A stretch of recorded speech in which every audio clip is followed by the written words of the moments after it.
what are your top tips for someone either just starting open water swimming, from like you did, they're doing their first, not even 800 meters, say they're doing their first 400 meter swim, and then your top tips for someone who is going to try their first channel swim?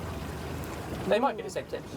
Yeah, I guess it's the same thing, you know. If you don't know, if you don't know where you go, first thing, like, get all the knowledge you can about where you're gonna swim, where So choosing the swim is probably choose wisely. If you don't choose wisely, try to be wise and get ready for what you chose. And if you have questions, the Cambridge Swimming Company can help you. Talk to people who already did that and ask them, so what's the course, what's the what's the challenging part of this, where's the current, or if you have the opportunity, try to swim in that place, or at the start swim, or do the end, or the finish. You know, just get familiar where you're gonna swim. And if it's cold, if you're not prepared with the cold, so get prepared with the cold. Won't be a problem for most people watching this because they're all in England, so they so if it's warm, you know, it's so challenging. It's quite challenging to swim in the warm as it is to swim in the cold water. So like I usually do my feedings every 40 minutes. Yep. And I was looking for doing 45 in Hawaii. So as soon as I start training there, I was like, no way, I can't feed every 45 minutes. It's really hot. Like my mouth was like dried. So we changed, like, it's going to be every 30 minutes. Exactly, it's going to be every 30 minutes, and we need a bucket full of ice. All my feedings were in the ice, and at some point some ice inside my feeding. So you have to think this. It's small things, but it can jeopardize your swim. A, B, C, D. Exactly, and then it was all on ice. Another thing, like, okay, I used to swim like with the silicone cap. Yep.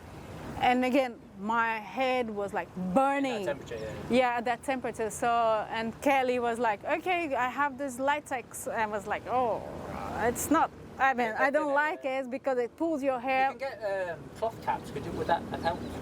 I don't like that. I've not tried one. And it's really wavy. Yeah, I think the way we would wash it. Yeah.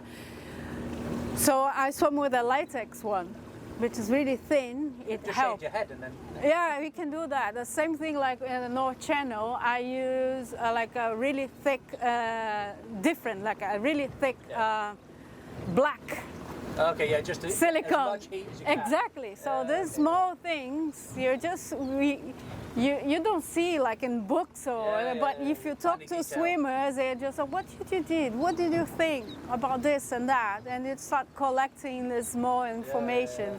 Like for me, swimming here in Dubai, I never use like earplugs. Okay. Yeah. So when I start cold water, I was like headaches, and then some guy at some point said, why you don't wear like earplugs? I said, what? Yeah, try this. And it was like, hardly anyone wears them here, And I was like, Eureka! Oh my God, it changed. It was like, I'm glad you said that. Because when I scuba dived at university in a place called Stony Cove in England, which is an old quarry that's been filled in. And the first time I went there the motorway was covered in snow. It was just absolutely freezing. Ooh. And I had a semi-dry suit on. And the guy instructing me said, when you jump in, you'll see people punching their own head. It's normal. It relieves the brain freeze. And I thought, he's just joking, he's winding me up. And as soon as I jumped in, all around me there's people punching themselves in the head. Okay.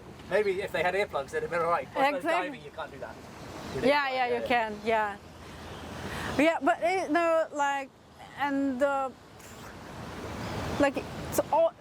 it doesn't matter if it's a 400 meters or 40 kilometers. You have to be honest with your training. Yeah. You know, because if you're not prepared for that for any distance, there's no magic. Yeah. There's no miracle. You're not gonna get there. Yeah.